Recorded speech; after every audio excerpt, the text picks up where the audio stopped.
Hello everyone.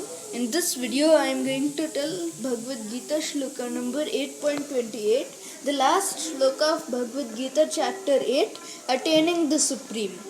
In the previous chapter, Knowledge of the Absolute, Lord Krishna gave Arjuna the knowledge of God. And in the previous shloka, he told Arjuna that even though the devotees know the two paths of passing away from the world, they are never bewildered, and he told Arjuna to always be fixed in devotion. Let us begin with this shloka.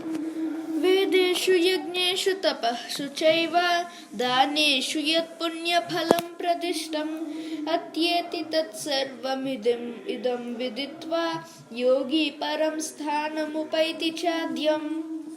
The meaning: Vedeshu, in the study of the Vedas; Yajneshu, in the performance of yajna, sacrifice; Tapashu, in undergoing different types of austerities; Cha, and Eva, certainly; Daneshu, in giving charities; Yat, that which; Punyaphalam, result of pious work; Pradishtam, indicated; Atyeti, surpasses; Tatsarvam, all those; Idam, this; Viditva, knowing; Yogi, the devotee; Param, the supreme; Sthanam, abode; Upaiti, achieves; Cha, also; Adyam, original.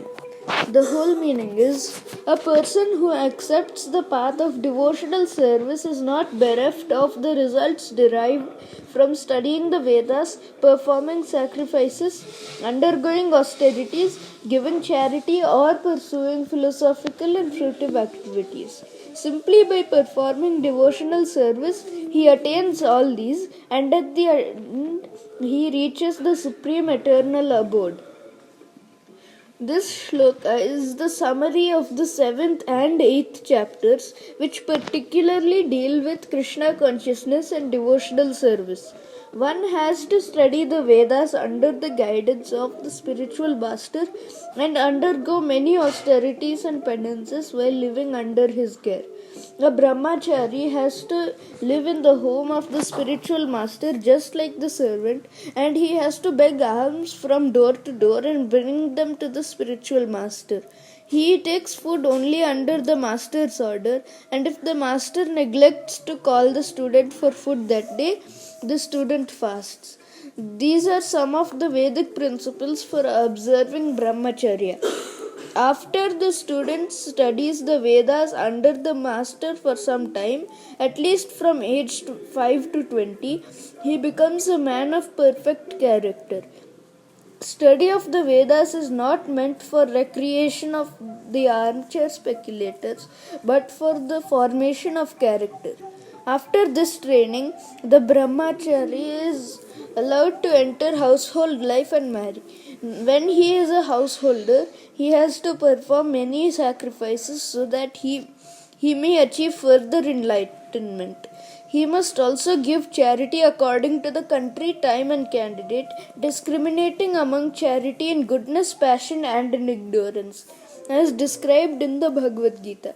Then, after retiring from household life, upon accepting the order of the Vanaprastha, he goes under severe penances, living in forests, dressing with tree bark and not shaving, etc. By carrying out the orders of brahmacharya, householder life, vanaprastha, and finally sannyasa, one becomes elevated to the perfectional stage of life.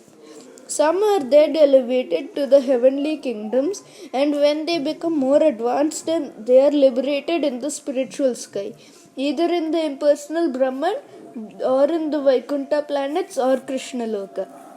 This is the path outlined by Vedic literatures. The beauty of Krishna consciousness, however, is that by one stroke, by engaging in devotional service, one can surpass all the rituals of the different orders of life. The words idam viditva indicate that one should understand the instructions given by Sri Krishna in this chapter and the 7th chapter of Bhagavad Gita. One should try to understand these chapters not by scholarship or mental speculation, but by hearing them in association with devotees. The chapters through 7 Chapters 7 through 12 are the essence of Bhagavad Gita. The first 6 and last 6 chapters are like coverings for the middle 6 chapters, which are especially protected by the Lord. If one is fortunate enough to understand Bhagavad Gita, especially these middle 6 chapters, in the association of devotees, then his life at once becomes glorified beyond all penances, sacrifices, charities, speculations, etc. For one can achieve all the results of these activities simply by Krishna consciousness. One who has a little faith in Bhagavad Gita should learn Bhagavad Gita from a devotee, because in the beginning of the 4th chapter it is stated clearly that the Bhagavad Gita can be understood only by devotees. No one else can perfectly understand the purpose of Bhagavad Gita. One should therefore learn Bhagavad Gita from a devotee of Krishna, not from a mental speculator. This is a sign of faith. When one searches for a devotee and fortunately gets a devotee's association, one actually begins to study and understand Bhagavad Gita. By advancement in the association of the devotee, one is placed in devotional service, and this service dispels all one's misgivings about Krishna or God and Krishna's activities, form, pastimes, name, and other features. After these misgivings have been perfectly cleared away, one becomes fixed in one's study. Then one relishes the study of Bhagavad Gita and attains the state of feeling always Krishna conscious. In the advanced stage, one falls completely in love with Krishna. This highest perfectional stage of life enables the devotee to be transferred to Krishna's abode in the spiritual sky, Goloka Vrindavana, where the devotee becomes eternally happy. Thus end the Bhaktivedanta purports to the 8th chapter of the Srimad Bhagavad Gita in the matter of attaining the Supreme. Thank you for watching, and I will begin the 9th chapter of the Bhagavad Gita, the most confidential knowledge, in the next video.